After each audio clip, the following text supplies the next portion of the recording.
Welcome to Monumental Movements Behind the Scenes. This is a documentary series that we will be basically displaying people from time to time who we feel should be displayed and maybe not, or maybe are in the spotlight or deserve some recognition of some type. So this is just a web series that we're going to do.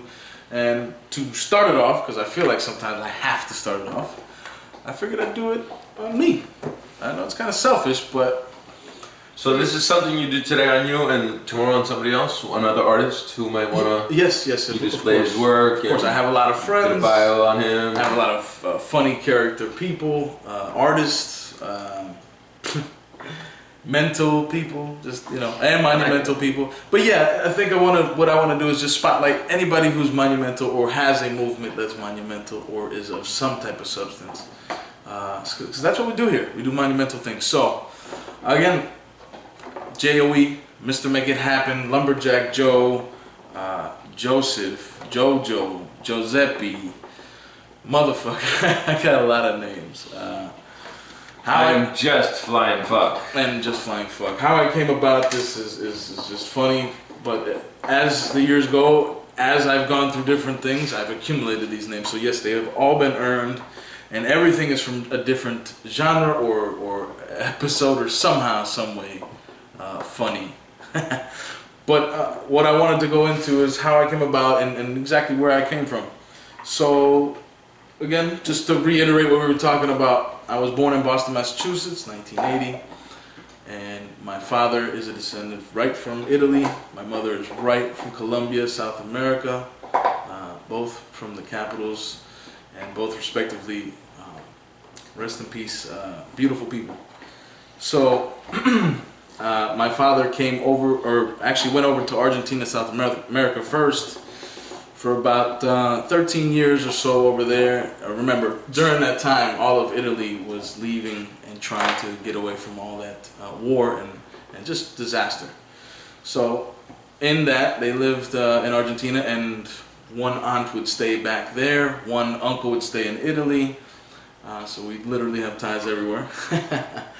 And eventually they would all migrate to Boston, Massachusetts, where coincidentally is where my mother's family was migrating to at the time.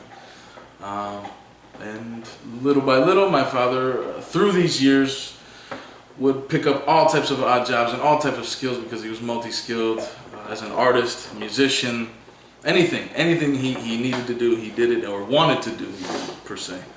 Owned, cooked, ran, waitered the restaurant, and amused your ass as well with an accordion in the corner. Yeah.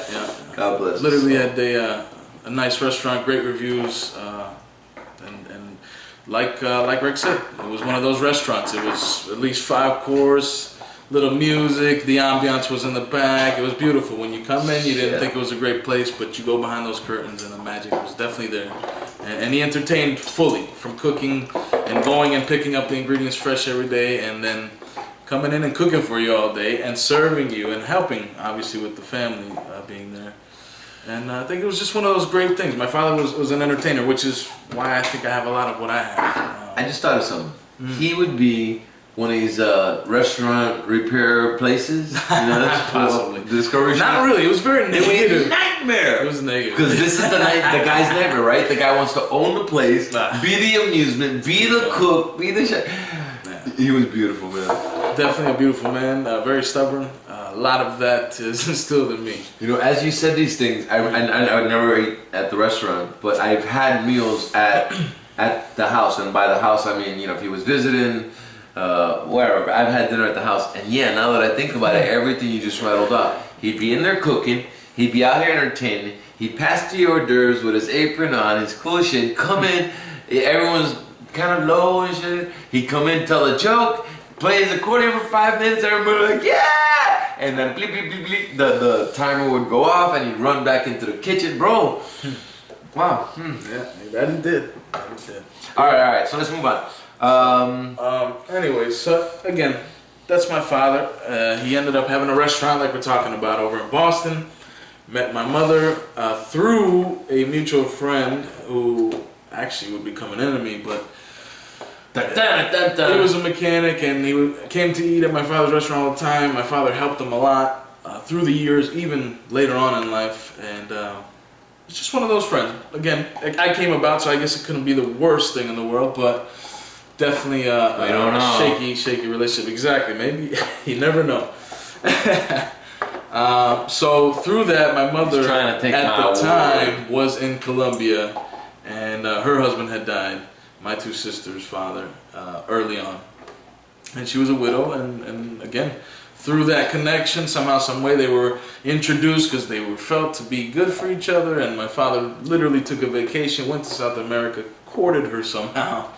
At that time, he was a pimp, so I guess. Oh, really? You went to Colombia to court her? No shit. I didn't know that. And you know, I'm sure she came over here, and you know, little by little, it was back and forth a couple times, probably. So I thought you guys had fully moved over here before. No, he took a trip over there and took. Again, my sisters know deeper. You know, because he would take them to parks and on picnics, they would say. I actually remember a photo. I don't know. My father was very involved in that sense. That was Gino or the girl's dad? You know, up until that certain point, because it didn't last long. But my mother, again, both sides of my family came from farms. My father came from a farming family, and so did my mother. Our grandmother, who, God bless her too. Beautiful woman. Hi, Abuelita just raised me for a lot of my life. That's a whole other episode. Oh my goodness, we'll go into that in a second. But yeah, we got off track here. So okay, God bless our mothers and our fathers. Exactly, God bless them. Okay, tell me about. Are we ready to move on to the next question? No, I'm just talking about my mother again. From Colombia, from the farm. Grew up very poor. Met a lawyer per se. I think he was a lawyer. And lived a great life after. Had maids, had servants in Colombia, nice house. Cool. My two sisters lived very good at first. You know, we all lived. We all lived in the same house. Yeah, I lived with Patty Maria in Colombia. Yeah? Yeah. Oh, I didn't know you lived over there. Yeah. Wow. So it's right, because I know a bunch of people moved in. She had a big house, and her couple of friends, I think, I don't forget who, but a couple of friends moved in. She rented some rooms out. My mother was very infamous for making shit happen. I'm Mr. Make It Happen because of her. Also my father too, but man, my mother would just make anything happen. If you needed to get done, that's okay. What? Well, all right, we're gonna go do that. And the same thing with my father. Don't challenge these people. So that's how they met. Obviously, not too long after that, I was born. They were married for a very short, maybe year. I don't even know the whole.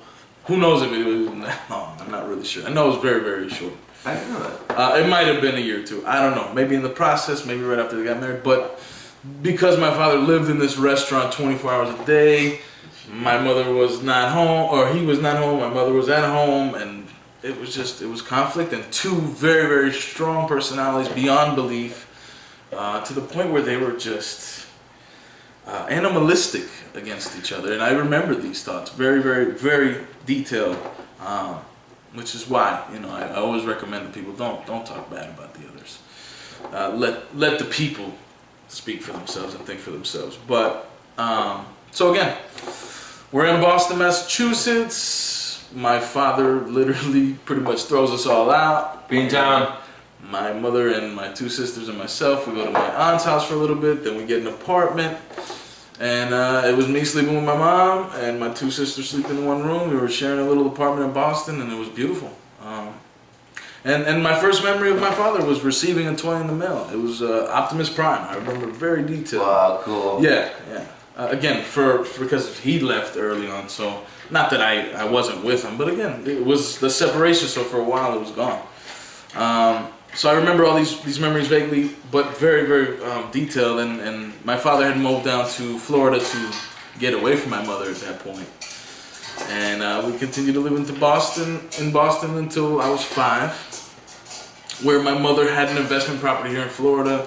And I guess at that time, she couldn't rent it out, or something happened to where she was either gonna have to lose it because she couldn't pay a rent and a mortgage. So she told me, she said, at that time I figured out, your dad's already down there.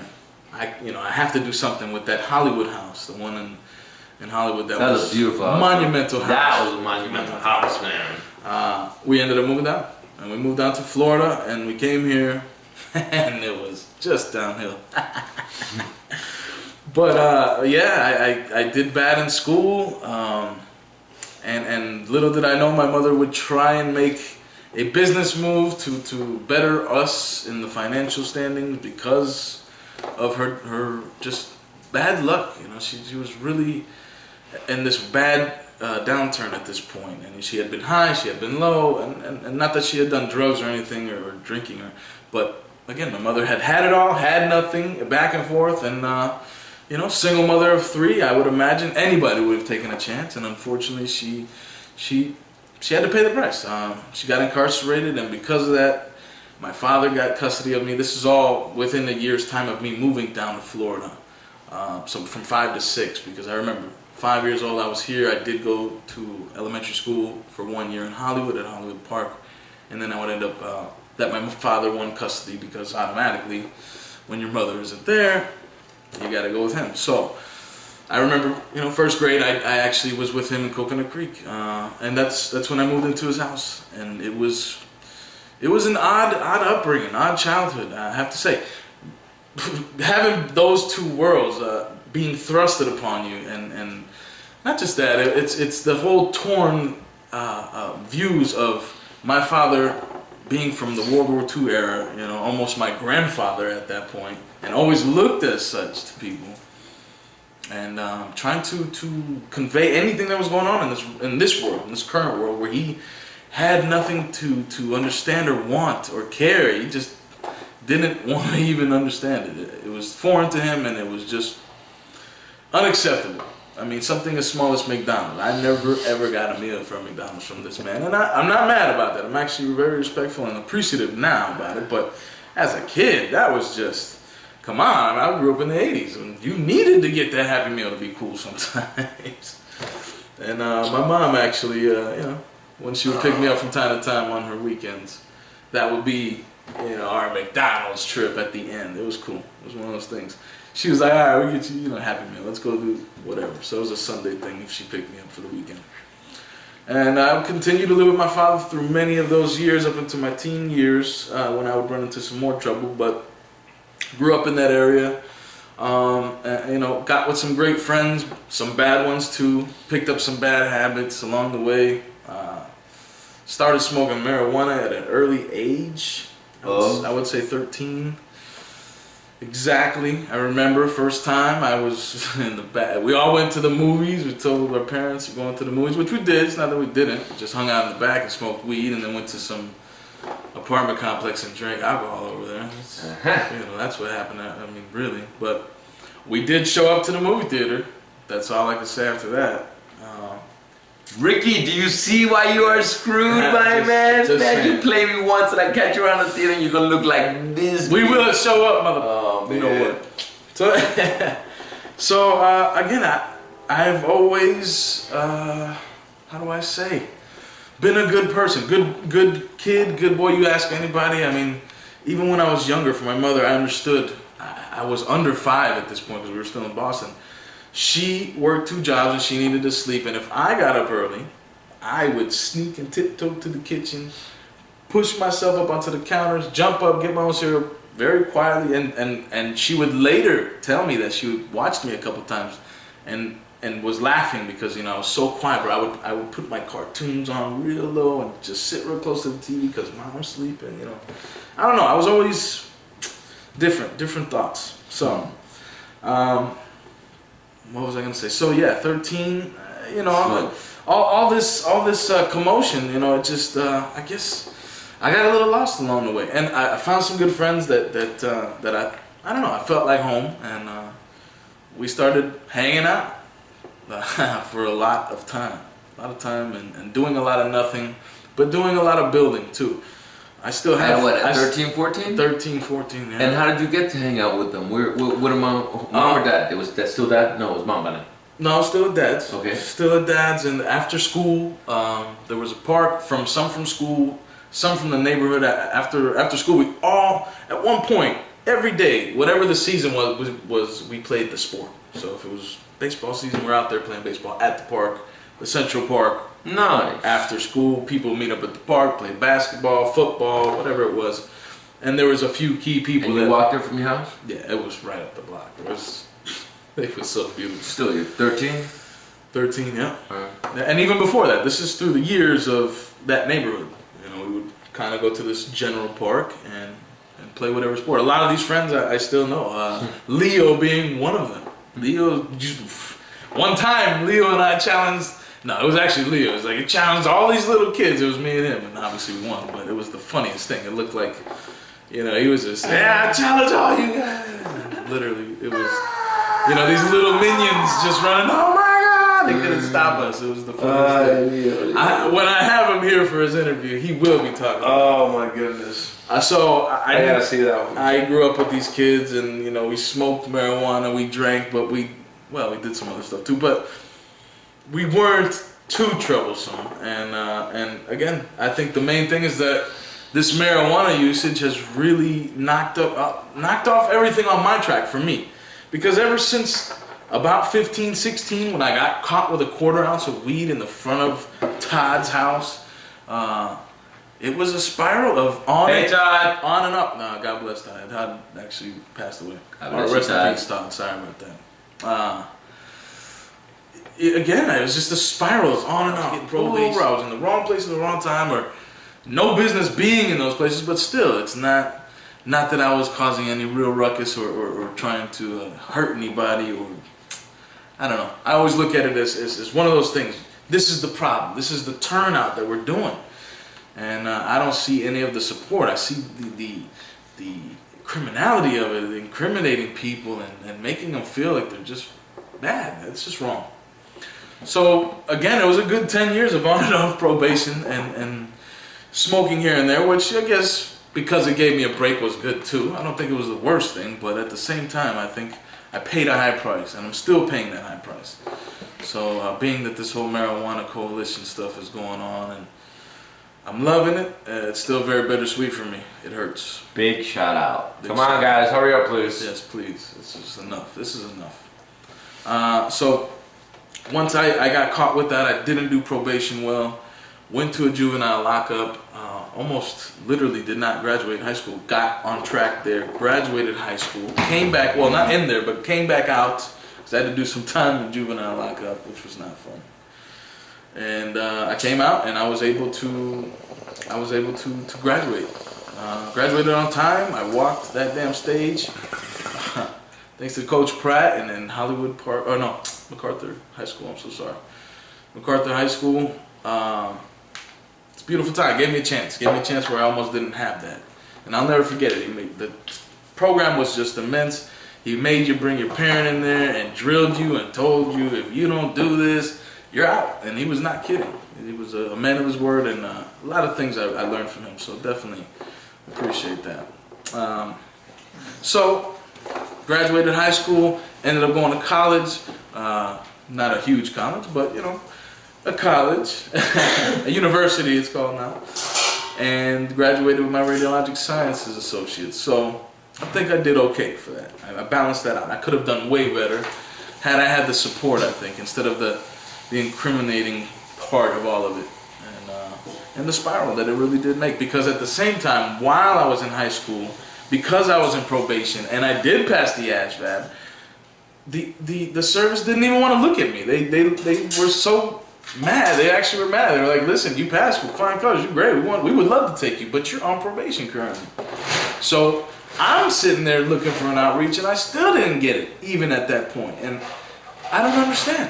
Just because somebody made some mistakes, that is the whole point of the service, I thought. But it's not where they went with that one. So, I don't know. Lots of questions in life. Again, graduated. Went ahead and started living with my mom again. At this point, when through college, she would actually run into her first kidney failure.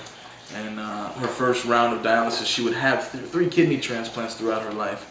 And recently, just last year, losing to that battle. But a hard fight, and a beautiful woman. We love you, dear. Love you, Mom.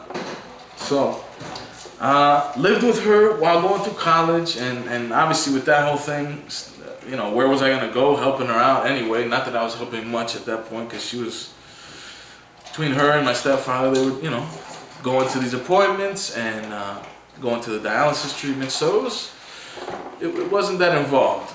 The last one I got involved in a lot, and that really, it was nice. I was able to do the IVs on her, so that way she wouldn't have to go into those cold centers and stay there for hours on end. She was able to stay here at home. Bought her a beautiful chair, and I think it was good. So, unfortunately, at that point, she had first run into her battle, and it was crazy. I'll never forget that day. She, all her fingers were swollen up, and she passed out. And I was there with my stepfather, and we rushed her to the car, you know, holding her head up, so she was seizing, she was having seizures. It was crazy. And, you know, I'll never forget how scared, but we both were. You know, he's driving through red lights and just, please, please, please, please, please, oh my God, oh my God, oh my God. And, you know, it was just a realization right there. And this was part of the whole thing. I was working at the J.O.E Children's Hospital at the time. And that's when I knew. I said, you know, I'm working the medical field, stay in this, and do something and give back. And ended up being the tech. You know, it was nice. So at that time, I was being a transporter in the hospital, and I found, you know, some good friends there. It was a nice vibe. I did like the hospital setting, but it was a little bit too much.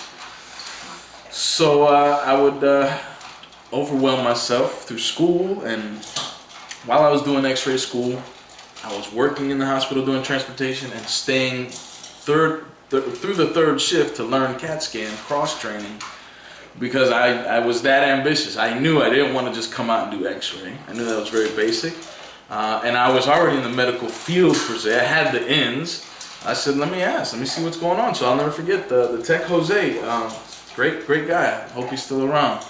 I asked him about it. He said, you know what, you want to learn? Well, you stay after your shift and I'll let you sit here and learn for free, but it is what it is. And I sure enough did it, and he sure enough taught me, and we were great friends, and helped me spawn a big career off of that. My first job right out of school was already the next rank up, which was a specialty CAT scan. Had a great time. Started at Aventura Hospital.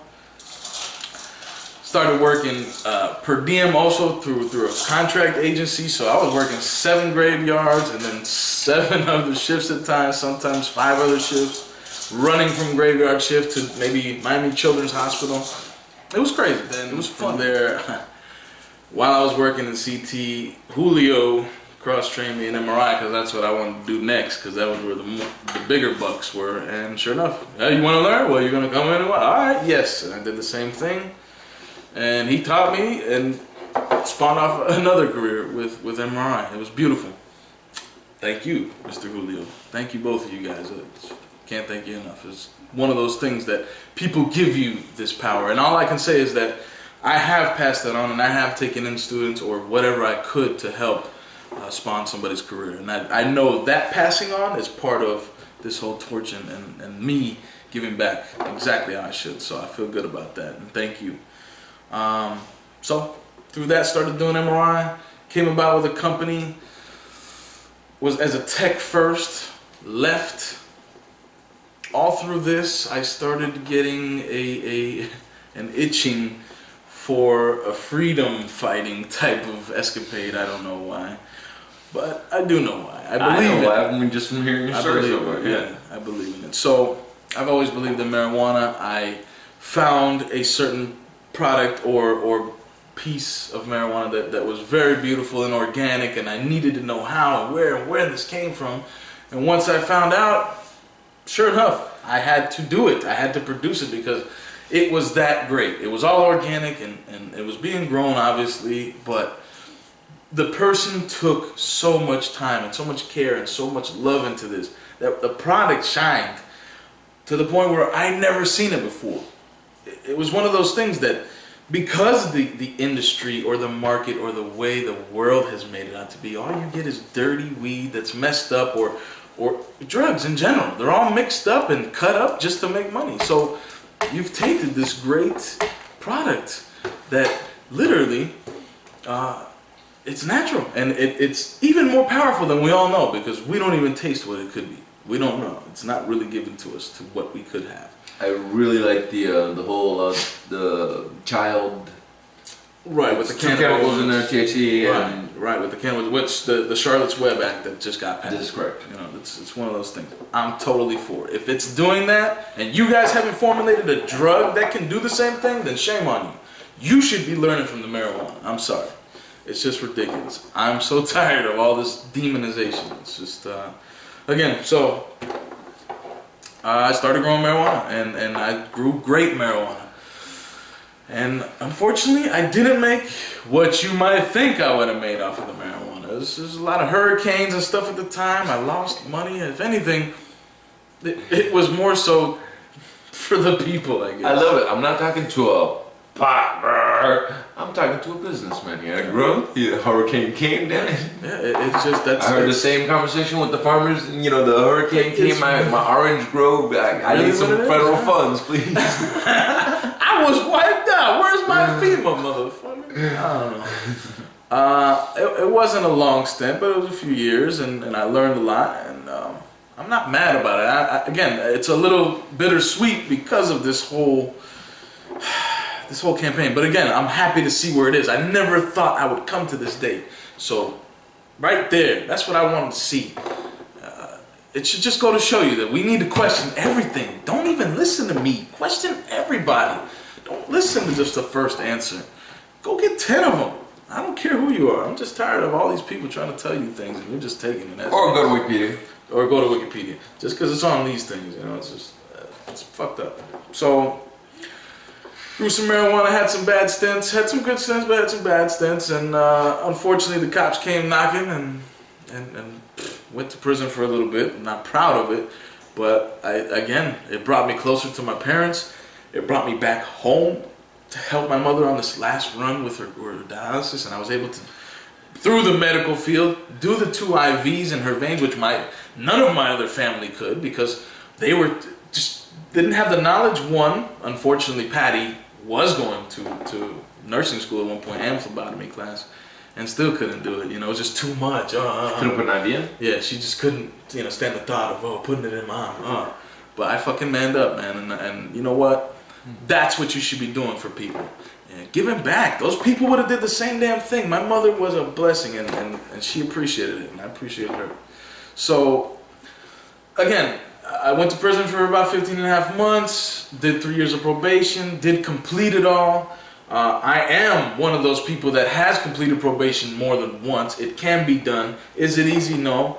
I don't think the system is totally set up for failure, but it is set up for failure. And I think if you have the right elements, you can make it. But that's the problem, and I understand that, is that not everybody has the solid home to go to. Not everybody has the contacts. Not everybody has a career or a skill, per se. People come out here and they cannot do it. So in that sense, it is set up for failure. So don't think that I'm saying it's not totally, but I mean it is somewhat there. It is somewhat. Now, again, through blessings, because I got to tell you, I had all odds against me, but at that time I had everything with me too. So my mother helped me along the way. Yes, I had some money, but she had to physically put that in my commissary for me. These are things that, even if not, I may do other ways, but still, just through a job, you're getting paid 25 cents an hour. Yeah, I'm in the kitchen, so I was able to have certain extra things. But again, these are things that we're constantly putting these people in these cycles, and we're not giving them any outlet or any help. It's discouraging sometimes, but I understand. I understand what's going on. We're not talking about it. We're not speaking up. We're not saying it's wrong enough. So again, brought me back home here to Boynton Beach. I grew up in Broward County for the most part when we were here in Florida. All throughout Broward, Hollywood, Fort Lauderdale, Pompano Beach, Coconut Creek, Boca, Deerfield. You lived in all these places? Oh my gosh, yes. All over Broward. I was a mover and a shaker. Again, my parents moved, I moved, and I was back and forth. I lived on my own for a little bit. When I grew weed, I lived in a couple of houses. So I'm a gypsy, I guess. I don't know. Maybe I'm part gypsy, but half Italian, half Colombian. Hey, that would explain all that, wouldn't it? And gypsy, yeah, man. I like to be mobile too. I mean, and ask anybody. You might find me in damn Key West or Miami or damn Jupiter or Vero or Hollywood I'm everywhere and anywhere. I review food. I review events. Back to this. So, you know, I came back here and helped my mother. And she helped me actually at first. Again, she was helping me more so than anything, but we helped each other. It was beautiful. I stayed here and watched her just basically be beautiful. So after last year, when both my mother and my father passed, I lost my father to myeloma in the bone marrow cancer, myeloma, and my mother obviously kidney failure again for the third time.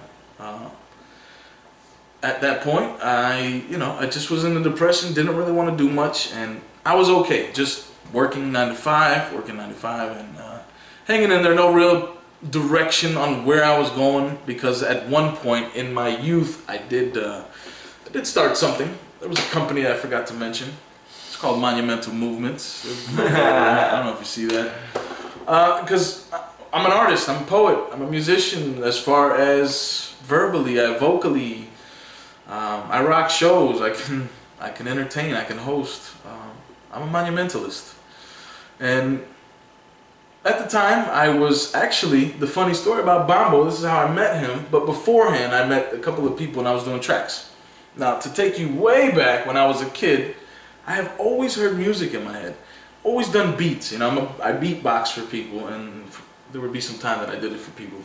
But there was always music in my head. There was always some type of melody. And through this, somehow, some way, because also my father was playing accordion every damn night for 4 hours practicing. I was just gonna say, you know, I'm hearing chords anyway. But before that, I'm saying, like, even when I was digging sand tunnels for my cars to go in the park, and you know, I breathed music. And I know my father brought me to a symphony, you know, back when we were in Boston when I was a baby. Nice. You know, so. Did he ever take any other musical events? Because he was so musical. I'm sure it was a couple, yeah. And I know amphitheater in Hollywood, we went to a couple times, some bands playing. But I mean, I don't know every single event. I was very young.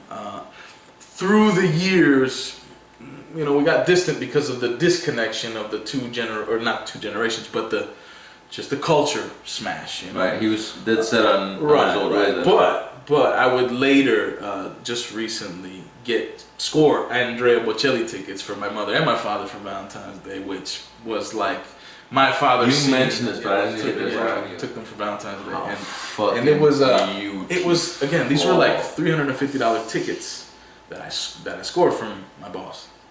Thank you again for that one. It was beautiful. But I was working. He was, I was doing good. Got some numbers up. He's like, you know what? Hey, I asked for tickets to buy them. He's like, I got you, man. And literally, we had a nice buffet spread. They were like one of those. It was really high up, but it was like a, one of those, what do you call those? Skybox type thing. But it's open, and it has buffets like literally at every station. It's just food galore. Me and my mom were over there picking food. My dad did not leave the seat, bro. He did not. He's like, no, I don't want no snacks. It was the funniest thing. Did you bring him something? Yeah, we brought him some stuff. He ate a little bit. He was just too smile from ear to ear. Bro. You got a picture of that one? I do. Nice. Actually, you know what? I will pull it up on whatchamacallit. So, what was I gonna say? That's beautiful. Yeah, thank you. I forget exactly where I was. Well, we came back here, helped my parents. Oh, music. I just always heard music. We're talking about Monumental Movements. How can I forget about that? Which is, again, our next question. I've always heard music. So, growing up with my friends, during the time in Broward with my father, I met Leo, I met Nub, I met High A-Rab, Doom, Too Low, Too High, all these motherfucking characters called the Smoke Crew. And we used to fucking rap, bullshit rap. I mean, it started off as bullshit. I love that, bro. I'm a cop, man. What are your friends' names? What was that? Too Low, is that with a U or an E again? Shit. Shout out to my boy too, though, man. That. Fucking Lanawa. I think you're locked up again, man. God bless you, bro. Motherfucker. And rest in peace, Lorraine. I know Don, your sister, just man, she just left us. May she rest in peace, bro.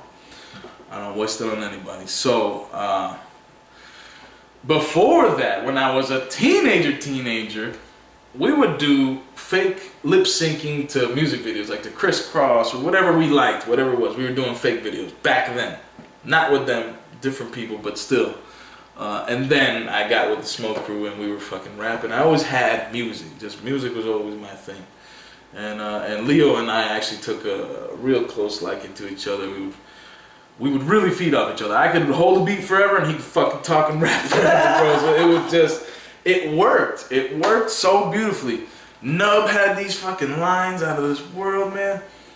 And we would literally, Greg worked at the t-shirt shop. Man, this thing was fucking hot as shit, bro. He got a big ass, a hot box heater to cook the shirts when he's done printing them. So we would go there because we could go there and smoke all fucking night. He had the key, you know, Greg was making shirts at the time. So we get high, had beatbox for them and fucking... Was Greg part of the vocal part Greg of it? was rapping too. Greg had some Okay. badass lines. Alright, so it was cool that you could go there, he could do his work and rap, and you get. He wasn't working, man. He's getting high. He might print a couple shirts for himself, which was Southern Fried Clothing Company, which he started when we were teenagers, and it's just a great logo. And I can't even tell you how many shirts they sold because it was just cool. It was like just one word, Southern Fried Clothing. You know, it was just look good. Yeah. And then we did these one shirts. I forget who. I think it was Leo who told him to do a Dirty South shirt. At the time, it was a very hot term. Dirty South, you know, Florida or Atlanta, the whole southern tip was saying this, you know, we live in the Dirty South. Motherfucker didn't have access to shit like this. Well, we have Greg printing up, oh, I want a gray lettering with blue navy shirt. All right, print that shit up. And now you're wearing these custom shirts. People are like, what the fuck? You know, so shout outs to Greg for that one, man. It made us look really cool when we were youngsters. And again, rapping. Took a simple picture rapping. of it online.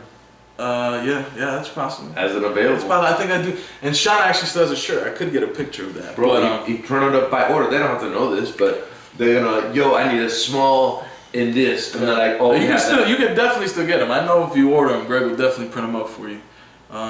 Also, he does our printing he did our Momo shirt. So, great printer. T-shirts on time. Man, great company. Talk to him.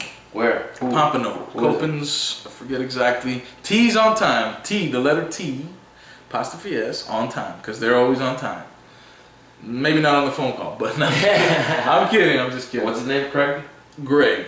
I call him Nub, but his name's Greg. No, thank you for the cards. Steve Browning is actually the owner, I'm sorry. And you definitely want to call them because they do shirts. Top quality, nice layering. It doesn't crack. It doesn't, you know, it's one of those things. They will definitely direct you in the right way. They do this all day. So again, rapping in there. At one point we said, man, we think we have something. You know, we had all these verses. This is teenager stuff, you know.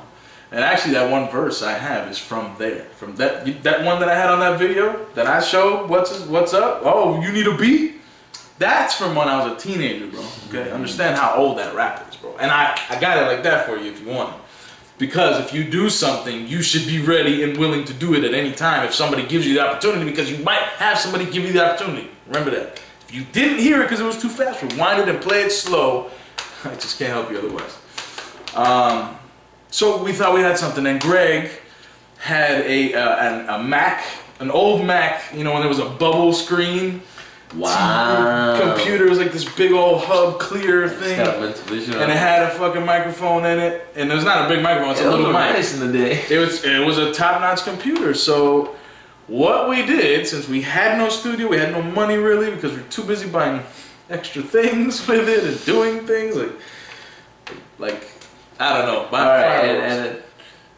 So what did you do? We played instrumentals that we downloaded off the internet. And we all literally had our lines ready and took turns all in one shot, one track, one take only. I love that. Will Ferrell will tell you about that one. Literally, I spit my verse. This other guy runs right. He's right behind me, ready to go in, and punch in right after me. You know, because it was that's it. That was the recording capability. It wasn't that bad, but it was, you know, obviously very whatever. But we got down a few tracks. It sounded great. I'm thinking we have this momentum. Leo buys a computer, gets the beat program. We start getting into this. We start recording a little bit, and somehow, some way. You know, Leo just got discouraged. He ended up wanting to make restaurant music theme stuff. Restaurant jingles is what it was. And I think a rock. He got, I don't know, you know, it was so funny. It was one of those things, but I think what sparked it was he made a beat, and I said, hey man, you know, let's try it this way. And I just don't, he just wasn't trying to hear it. And I don't know, I guess he got discouraged. I guess there was a lot of time into it too. It wasn't happening as fast as any time. You know, nothing really happens the way you want it to happen. So I saw him getting discouraged, and he saw this market for jingles, which he's not off. And later he would be really good at, and he still is. Coming soon. Little did you know, this guy has something for you guys. So he wasn't off, man. He just has his niches, and he just, again, it's just hard to pick it. You know, he was really... At that point, it was a crossroads, and we all kind of just put it down. You know, we're always still friends, but we were just kind of like, maybe we need to take a break from this. And I didn't want to. I wasn't ready to. So I was continuously looking Craigslist and this, and looking for an outlet like these kids or artists that were here or have come through here or I've seen along my way. You want to do something. Nobody gives you the opportunity. What do? Do you just let it go and say, okay, thank you? No. You really want to fucking do it? You get on your ass and you find the way to do it. So what did I do? I searched high and low, found a couple of guys, recorded a couple tracks. It was okay. As I'm with them, and it was pretty much not that much. It was very, very cheap. As long as you reach out, it really is out there for you. I was here at the 7-Eleven. There was a kid trying to sell me some beats or music somehow, and he had a third party, which was Bombo. He was third party selling studio time for Bombo, trying to pay Bombo off, I think, on a debt or something. He was a shady kid.